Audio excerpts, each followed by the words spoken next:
a writer somehow came together at that moment because there's so much trust that is invested in someone who's given that responsibility. And I like to believe that I have handpicked winners, like Karan has handpicked winners. When I asked Karan whether he'd be willing to do the book, initially there was a little amount of hesitation, but like Millie has mentioned, like Poonam has said, there's a certain spontaneity and a positive energy about him which is unbeatable.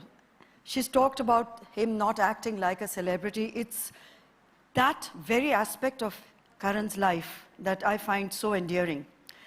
Today, I consider Karan a cultural icon. He's not just a director of very successful films, not just one of the most successful TV hosts, possibly globally, but he's something much, much beyond that. And like it was pointed out, it takes a lot of courage to put your life out there. He says it in one line. He says, "My life is my life." And he says it in the epilogue very wonderfully, and he says it even more beautifully in the end. That finally he's broken through whatever those inhibitions and barriers were that stopped him from speaking his mind. He's ready to share his life, warts and all. When Poonam started on the book, and we all were so excited about it, Millie and I talked about it at length, and we said, what should the content be? What should the tone be?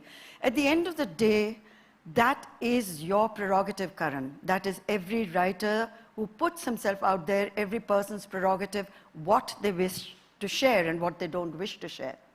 When I wrote my memoir when I turned 50, which was 20 years ago, I called it Selective Memory.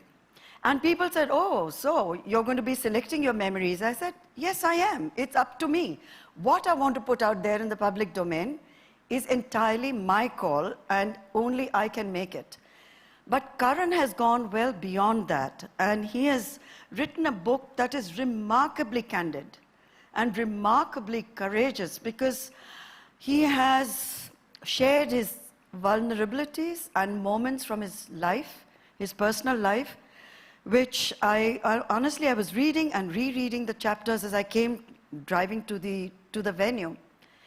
And I felt there are 3 chapters which for me were sort of encapsulated what he's all about. One was the chapter dedicated to his father, his feelings about what happened in that hospital. Post that, when he came home, his mother, who plays a fantastic role in the book, and of course the Shah Rukh Khan chapter, also written with so much love, and at the same time, so much truth. There's no attempt to say, "Oh, it's been one fantastic journey with no ups and downs." He talks about things not always working out between 2 people who love each other dearly. He talks about love in the most amazing manner. But behind all of it, what will come through is how each one of us is really quite lonely, and how to cope with that loneliness, and how not to let it get you down, but how it can actually be translated into a positive force in your life, which can lead you to create movies or music or books or poetry or paintings. It's the loneliness that starts the book, and it's loneliness which actually ends the book. But in between, there is just so much wonderfulness that anybody who picks up the book will respond to it first as a reader who gets completely drawn, pulled into another life. And that, to me, is the hallmark of a good memoir. If you cannot connect, if you cannot drown in that other person's life, if you cannot rejoice in that person's high points, and you don't cry at least 3 times during the narrative, the book is somehow incomplete, and somehow it leaves you feeling, has he really shared everything, or you're aching to know more? I am looking for a sequel, Karan, and tonight I can just say it. You can write it 5 years from now. I'll still be around. You'll still be around, and your readers will still be around. And I hope, like Poonam said and Millie said, these are books that need to be told. These are books that need to be written. These are our young heroes and great inspirations and icons of modern India, when they narrate their stories and they do it without filters and they do it with such style and panache and at the same time with so much humanity, that book travels. That book travels not just for the next year. It's going to travel, Karan, for your entire life. And there'll be people who will come up to you and say, I read it when I was at this age and it made such a deep impression on me, because it has a lot of messages in there without it being a message book. And I'm so proud of it, and I'm so proud that we had the chance to work together. With that, I believe we are going to be in conversation.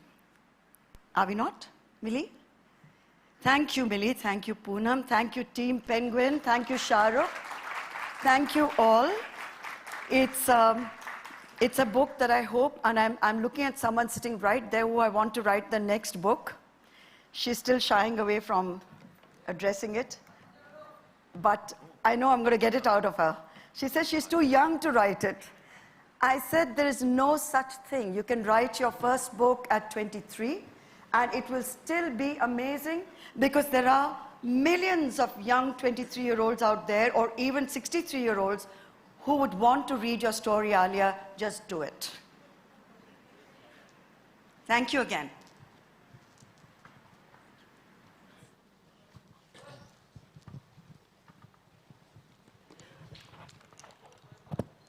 So, Karan, let's get the easy stuff out of the way right now. The easiest part of the book, right? Why is India obsessed by your sexuality? Easy. Well, that's for some reason, as I said, the word conjecture is a word I use very often on my talk show. Well, that is because when people don't have final answers, they tend to kind of, browse around the topic always. And so have I. And, but in the book, I've said what I felt the need to, and I've said it in a way that I felt I needed to express it. And there's really nothing more to say, so I think that every answer anyone's looking for is in the book. You know, there are several moments in that book where you talk about people confronting you at airports, at parties, and saying the most gross things, the most insensitive things, and you come back to them, is sassy, but also a little sad. Why should anyone have to explain any aspect of their lives at all, or defend it? I think people sometimes, when you're in the celebrity zone, I think people tend to sometimes just not know what to say. Like, I feel like when they encounter you, they either tend to overcompensate and say exceptionally polite things, or they'll say the most inappropriate things to you. I think anyone who's been in the celebrity space will tell you that you'll have people come and say the most overfamiliar things to you at times. And sometimes because they think that they own you, because you're in their living room on a daily basis, perhaps because of my television exposure, or the fact that one is around and all over the place, they feel they have an ownership over you. And sometimes that allows them to kind of cross the boundary of decency. And they'll say things that are inappropriate. And you'll have to stand there. Sometimes you can give a response back, which sometimes goes over their head, because it's not a straight-lined answer. And sometimes you use sarcasm, which also sometimes doesn't get a response. Sometimes all you do is just, like Shah Rukh told me the other day, that now when people say things, he just nods. Because there's nothing else to say. Sometimes you just nod, because people say the most bizarre things. And sometimes it's members of the fraternity, sometimes it's members of the media within the fraternity, sometimes it's random strangers at an airport, and you have to just deal with it. There's nothing you can do. You can't, at least I'm not the guy who's going to start getting into a fight, because I don't think I'll have the ability to handle it if I was at the receiving end. So I just let it pass. May I share that one moment at the airport, which is in your book, so everyone's going to read it anyway, right, where a person comes up to you, his wife is with him, and he walks up to you and says to you, so, are you a homo? Yeah. And your response is, why? Are you interested? And I thought that was just fabulous. That's, the aplomb and the tight slap that probably the man warranted. Well, it was it was what came out, literally it just came out very, because I thought it was an exceptionally inappropriate thing. And the wife was clicking a photograph of mine while he was asking me this question. And he asked me, patting me on my back. It wasn't just a car. It was an overfamiliar pat, as if we had dinner last night, and he decided to ask me this question early in the morning. And it's happened to me. It's also in the book when I was on the launch of a channel, and it was an early morning breakfast interview where I was asked an inappropriate question, and I was completely shocked that we were on national television. Of course, it never made it because they realized that it was completely wrong. Fortunately, it wasn't a live telecast. But sometimes you just wonder whether people just don't have the sensitivity or the decency, or to sometimes use language to ask a question that may not come across inappropriate. There are various ways.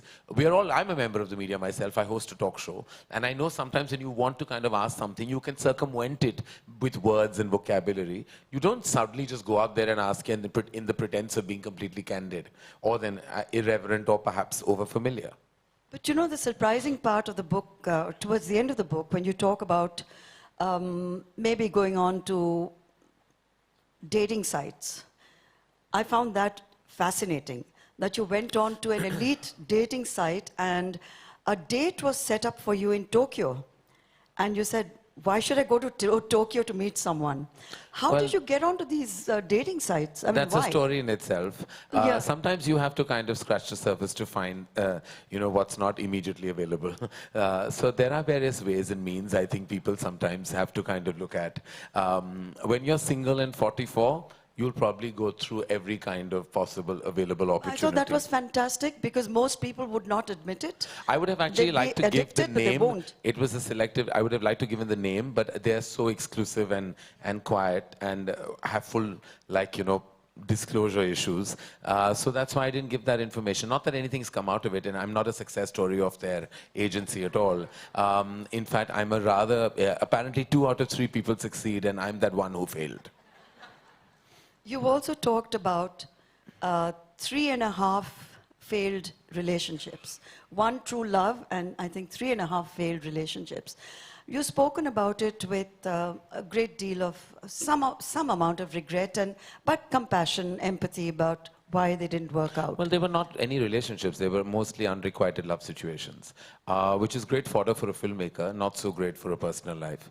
I suppose that comes from your sense of indulgence and over-expectation. Sometimes you tend to expect from quarters that you know won't deliver, and that invariably happens when, and that's what I call indulgence, is like if I had a pragmatic approach to love, which is not possible with me, I would possibly have been in a long-standing relationship, but I've always desired what I know I can't have.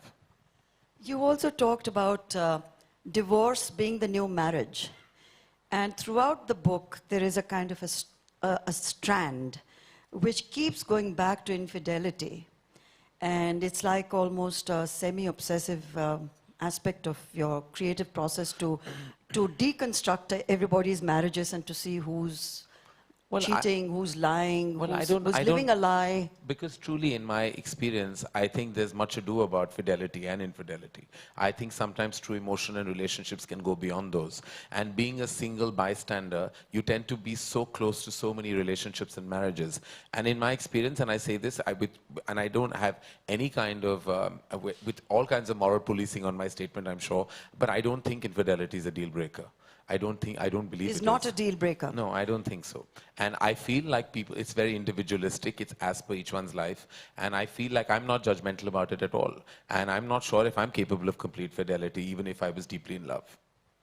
But in your film, when you're talking about the process where you were going to shoot the scene, very interesting conversation that you had with Shah Rukh, when all of you had second thoughts whether to go all the way and show Rani and him in bed or suggest that they've actually had sex, where you were advised against it, and even Shah Rukh was not sure whether it should have that scene or it should be like the Meryl Streep scene where it ends without them actually doing it. I was in a zone of abandon at that time. I was like, I felt I had wings. I wanted to fly as a filmmaker. But when I look back, I feel like I remember very clearly, and I've said it, that when the scene was going on, I was watching it at a preview, and there was a very traditional couple watching it. And the moment Shah Rukh and Rani check into the hotel in Kabhi Alvida, the lady turned to her husband and he said, "Don't worry, dream sequence hai." And because they imagined that this is not possible. In a Karan Johar film, it's not possible that this would actually transpire.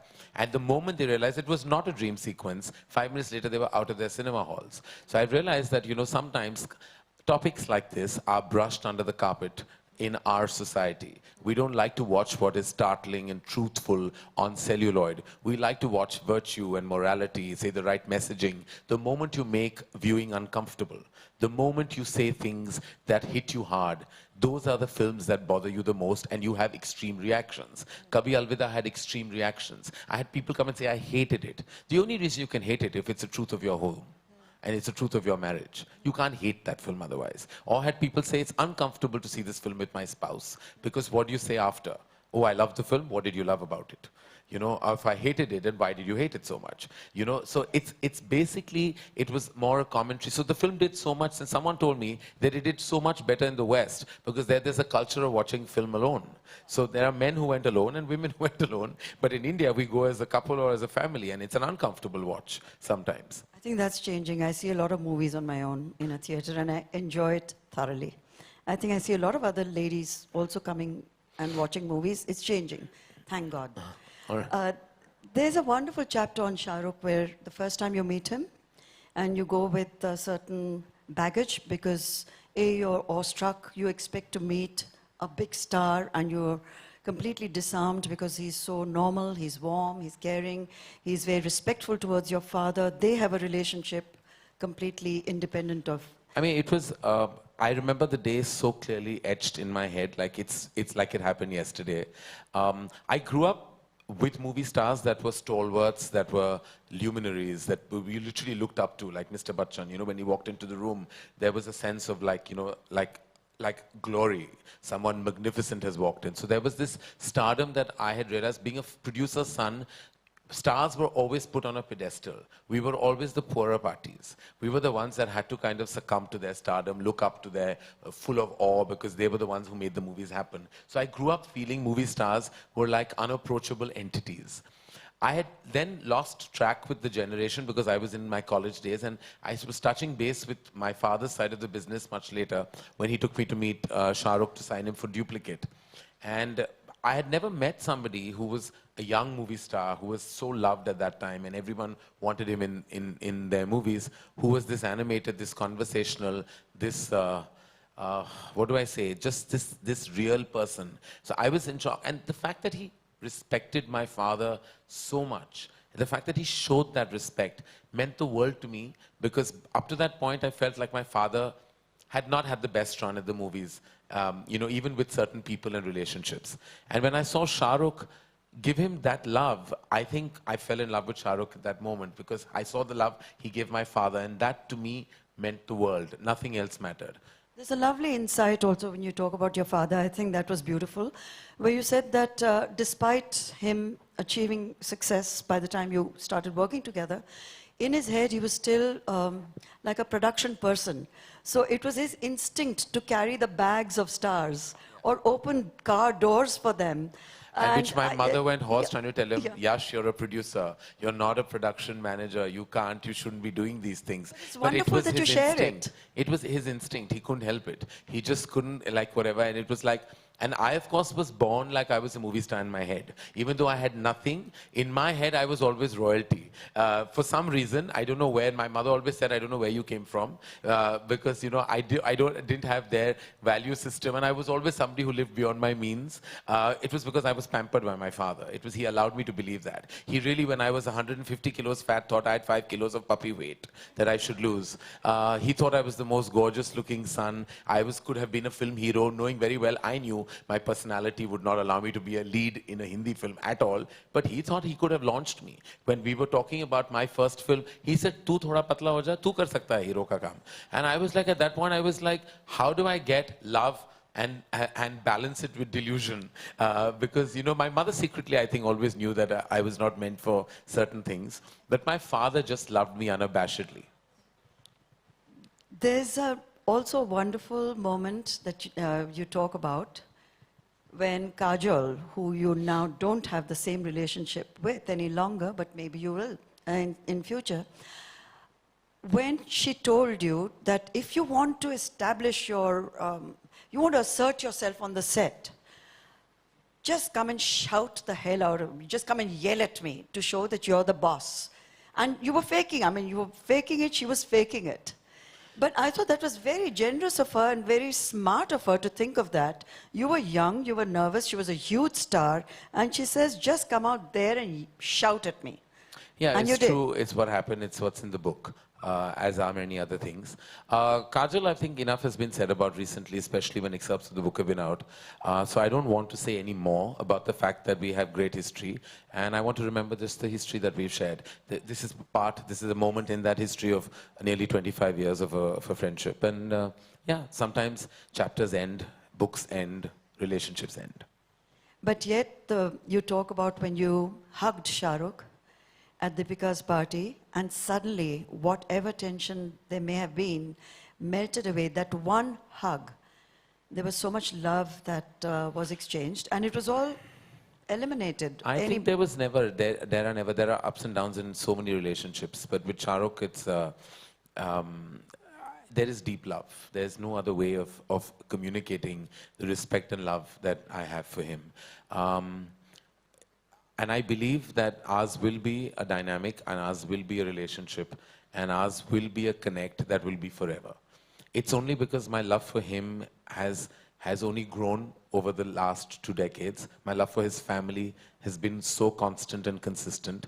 And the fact that I think that their home is like a home for me in this city means a lot to me and my mother. My love for him is beyond work. My love for him and his family is beyond what he and I do professionally. It really is now a soul connect. I think we were meant to meet in this world, and I think it's because of my father that we have this connect, and we could possibly have our down days and our humongously up days, but what we cannot ever forget is the unabashed love that will remain, and the respect, more importantly, that I think has not been diminished, no matter what. It has a lot to do with both of you being successful, very successful in your own right. You say that friendships in show business can only succeed if the two people involved are equally successful. Is there something like friendship at all in showbiz? I've made some very strong friendships. Everyone in this room today is from my industry. My relationships define me. We're low on family. We have very few relatives that we're really connected with, me and my mom. So most of my personal connections are my family, and they're my extended family. I've made the most amazing relationships. In fact, I say this to Gauri, that I think I'm one of the reasons what I made her love people in the movies. Because when she came in, she was so reluctant to meet people because everyone comes with baggage. But some of my most deep equations and my most solid dynamics have been with people from the movies. So I think it's very unfair to say that relationships, yes, you go through ups and downs, and there are always turbulent times. But I have to say that the soul and heart I've found within the fraternity and the industry has been amazing, and I will cherish those relationships for the rest of my life. They're all still there in my life. In fact, I'm a very constant person. People who've been in my life for over 2.5 decades are still there in a very strong space. And finally, your book ends with your expressing a desire to perhaps adopt a child or have a surrogate child. And you talk about this child as your old age kind of a policy, to insurance policy in old age. I think you have reason. I feel I have a nurturing quality in me, and I saw that most when I launched Alia, Varun and Sid. I felt like I can't let go of them even now. Like, I feel it's been nearly 5 years, and I feel no matter what they do in whatever capacity they do, when they're on screen or they're at an event or they're anywhere, I see myself staring at what they're doing, what they're saying. So that shows that I actually have a sense, and even all the directors in Dharma, everyone in Dharma, to me, I'm maybe age-wise, say a decade apart from them, maybe more than that. But the emotion comes from a very strong paternal space. And I feel like I would like to take that forward. I don't know what I'm going to do about it, but I feel like I would like to be a parent. I don't know in what capacity. I don't know how it's going to happen. I have no clue, and I don't have answers to those questions. But I do feel the need, because I feel I have love to offer. And since it's there, and I'd like to take it forward, because I feel like that paternal instinct needs to be acted upon. And I feel it very strongly. Like, I feel like I have so much within me that I conserve, and I feel that love has to have a release, you know, and it's not going into a relationship. It goes abundantly to my love for my mother and my friends and all of them around me in my company. I love everyone. And like, to me, I don't think any of them will realize how deeply moved I am that so many of them are here today, and what they mean to me in my life. I sometimes don't express it enough because it's within me, and you know, and I feel like that love within me needs to find a platform, and I think that platform could be a parent platform. Karan, I wish you every success. I hope a baby does come into your life. It'll transform you. It transforms everybody who's ever had a child, and I can tell you that from experience. With 4 grandchildren now, I can tell you that with double experience. Yes. So, blessings all the way. Make it happen for yourself. We are very proud of you. We are very proud of the book. It's already a bestseller, and it's got its first brilliant review. So, it's a day to celebrate, and may you always remain the wonderful, caring person you are. Thank you. Up and release the book formally and say a few words. Thank you.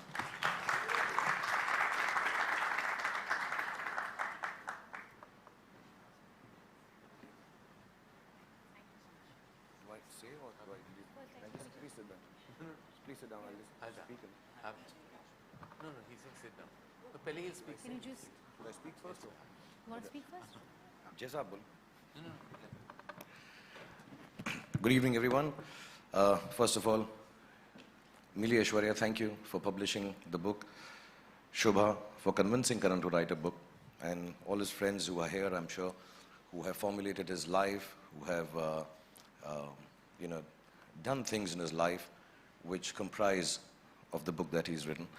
And Karan, it's a wonderful thing that you've done. I think yours is an extremely beautiful life. Yours is an extremely important life that people should read about. I don't know if people will learn or not, but it's important to know of your experiences.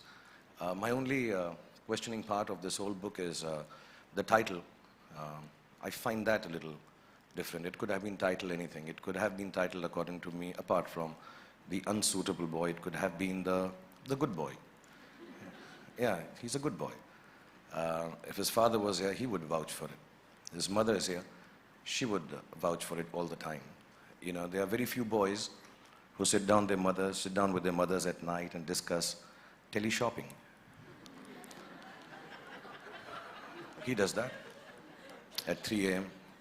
Wherever he is in the middle of a party, but he'll come back and he'll say, Mom, मैंने सुना है वो tele-shopping network पर एक नई चीज़ आई है, let's sit down and buy. That's a good boy. He's an intelligent boy. I think that's what the book could have been called. And intelligent not in terms of just general knowledge or Wikipedia stuff or the stuff we all read on Google, but he understands things, he understands people, he realizes situations. He walks into a room and he knows what's happening.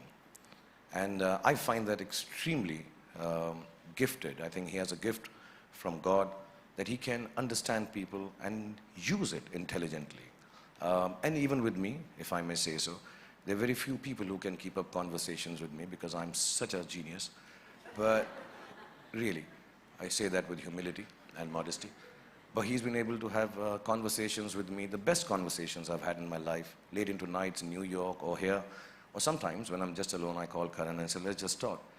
He is perhaps one of the most intelligent conversationalists and speakers there is, at a personal level, at a professional level, or at any given level. And if he doesn't know it, he can wing it really, really well. I think he's a very sensitive boy. That's what the book could have been called. And it's a personal experience because I have the inability to express my feelings. I have oversensitivity issues. I am complexed and damaged. But I realize that the only person, apart from my family now, who can give me the space or figure out how I'm feeling has been only Karan. He can make out that Bhai is angry, Bhai is sad, can't say this to Bhai. And it's not just me. I've seen him being sensitive to everybody around, from the youngest of people, his team of Student of the Year, to the eldest of them all. And he can understand what is happening in your heart, what is happening in your soul, He's an extremely, extremely wonderfully gifted, sensitive person.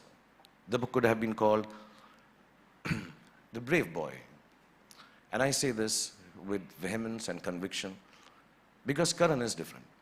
He's extremely different. And not just in the unique sense. He's different. And it's difficult being different. Especially in our country, in the world we live in, the society that we have to face. He's just different. And to achieve what he has done, with the gusto that he's done this, with the aplomb that he's achieved this, is even beyond the greatest of achievements. Because to be different, and to do and be accepted, and to run wild and free in this world is a very, very special thing. I know him very personally. I haven't read the book. I don't know how much of the difference comes out in this book. But he is a different boy. He is a unique boy. And last but not least, when I say this, he's genuinely an extremely brave boy. And he's all of these put together. He makes a very special boy. To me, Karan Johar will always remain the most beautiful boy that I've ever seen in my life. And